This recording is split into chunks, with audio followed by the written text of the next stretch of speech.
Bonjour à tous, c'est Emmanuel, j'espère que vous allez bien et je vous retrouve aujourd'hui autour du symbole de la colombe qui est justement un symbole de paix.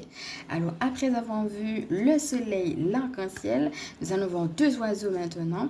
Donc je vais vous laisser le deuxième en surprise, mais je vous dis déjà qu'il y en a un sur lequel on va insister particulièrement qui est justement celui de la colombe.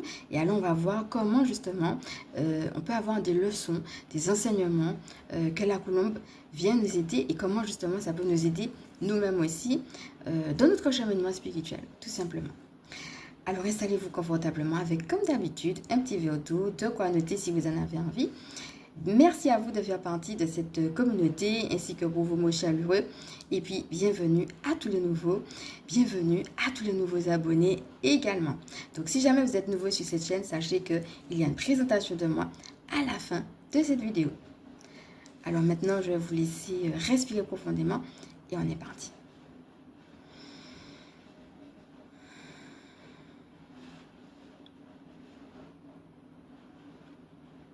Alors déjà, là, l'image qu'on est en train de me donner, c'est la reliance à une chaîne magique.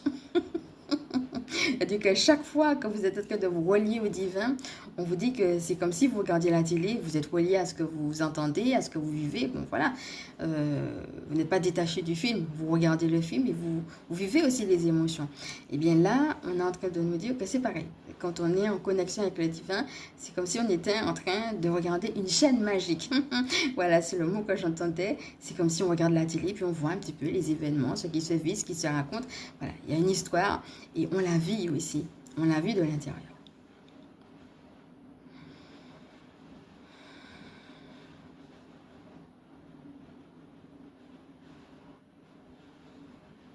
Alors là, on est en train de nous dire là-haut qu'il faut que nous prenions soin de nos mots. M-O-T-S, hein, ce qu'on est en train de dire. Et puis, je dois parler d'organisation aussi, de nous organiser, de structurer les choses qu'on a à faire. Et aussi d'être dans une attitude d'écoute. Alors, ça ne va pas parler à certaines personnes, à tout le monde du moins, mais pour certaines personnes, peut-être que vous êtes aussi dans une dynamique un peu nomade. On me parle de voyage et on me parle notamment de voyage intérieur. Là, je suis en train de voir un oiseau assez grand de taille, de couleur dorée. Donc voilà, pour certains d'entre vous, ça peut être aussi la confirmation de voyage chamanique assez fort, mais dans lequel vous allez voir la gloire de Dieu, donc de continuer ce voyage. Et puis pour d'autres personnes, regardez un petit peu comment l'aspect nomade peut vous parler. Je crois qu'il y a certaines personnes qui sont